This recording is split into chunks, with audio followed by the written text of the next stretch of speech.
am back at you with yet another DJs BrewTube beer review. Well, in life, as well as the beer drinking world, things come full circle sometimes. And something that's going to come full circle for me today is having this beer from Bell's Brewery out of Kalamazoo, Michigan, US of A. Yay, yay. And what beer is it? It's their Two Hearted Ale. Now you're saying, DJ, why is this coming full circle today? Well, I have not drank this American IPA that's a year-round serving, clocking in at 7% ABV and 50 IBUs and being hopped with Centennial and using Bell's House Ale yeast since 2012. It was one of my very first reviews. I was really digging it. It was in the bottle back then. I got it pretty fresh. And, you know, I'm saying to myself, hey, you know what? Now that Bell's distributed in Maryland, why not give it a go again and see what your palate thinks of it today? You know, back then, I gave this beer straight up A, man. I was really digging it. And I kind of like was really digging to understand the flavors and everything when I had that review. I went back and watched it. I'll put a card of that review up in the corner here. But I went back and watched it and said, damn, I wonder what I think now and what 2015 DJ is going to review this beer. So, this can is extremely fresh. It is 2 weeks old at time of recording. So, we're going to see what's up with the Two Hearted Ale in the can and what I think of it now that I'm more of a established beer drinking kind of geek. So, let's get the top cracked.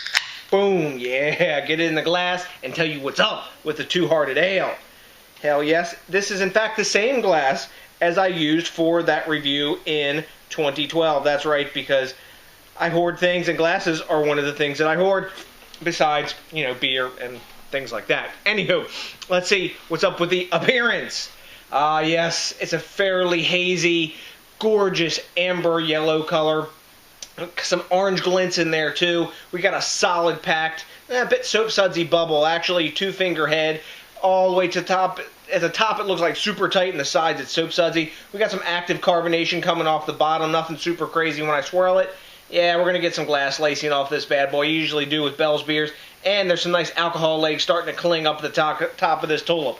Take a look at that, guys. Really nice looking beer in the glass. Has that sort of, I don't know, prototypical American IPA look from back in the day, maybe. This beer, I think, if memory serves, has been around since like 2012, 2011, something like that. 2011, I think. So, you know what? It's still around. It's in pounders now. That's telling me the recipe has stood the test of time. Let's see what's up with the aroma.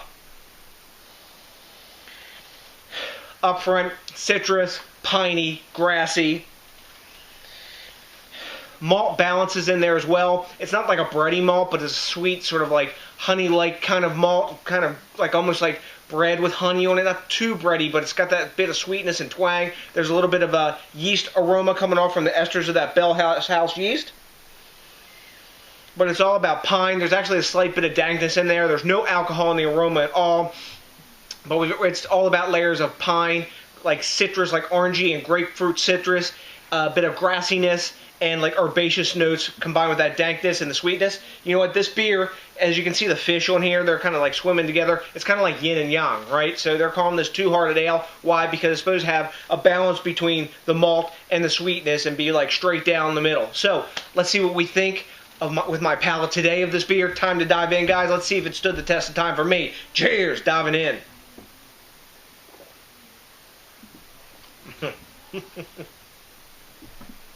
Nice.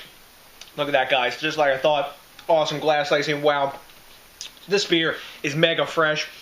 Big grapefruit up front. Way more citrus in the taste than I was getting off the aroma. There's some pine in there.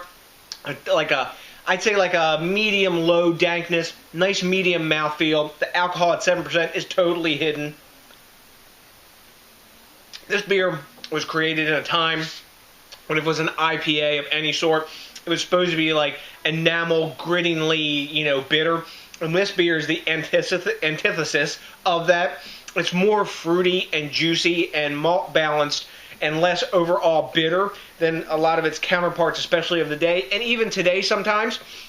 This is sort of the Midwest style IPA or American IPA. It's got great balance. The bitterness is in there is that of grapefruit zest to me at the sides of the tongue. And the back, it's a fairly clean finish. As you can see, it's super easy to drink. I've pounded well over this half of this glass already. I like the 16-ounce format as well.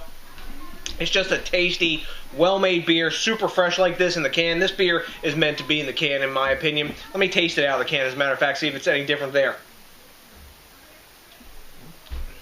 You know, I think I like this one better out of the glass. Some I like out of the can better, some I like out of the glass better. I like that when this one opens up, you get more of that grapefruit zestiness.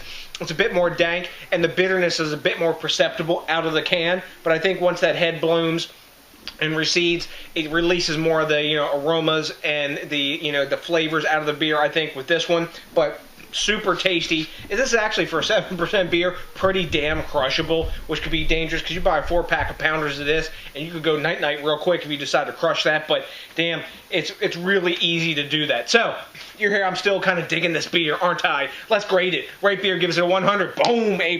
Don't know all about that. Beer Advocate gives it a 95, an A. You know what? I'm good with that. I'm going to give it the A again. I gave it the A back in 2012.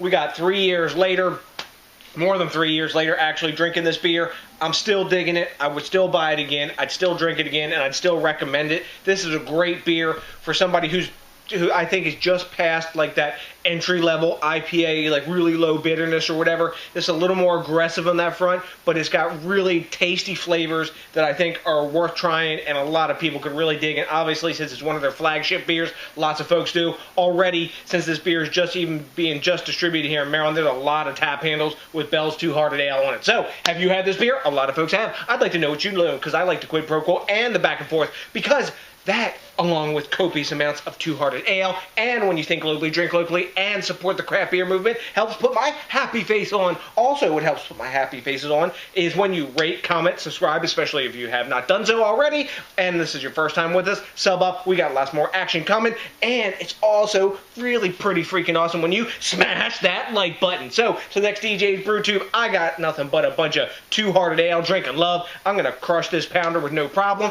and get you something you can wait for right now. Hell yes, a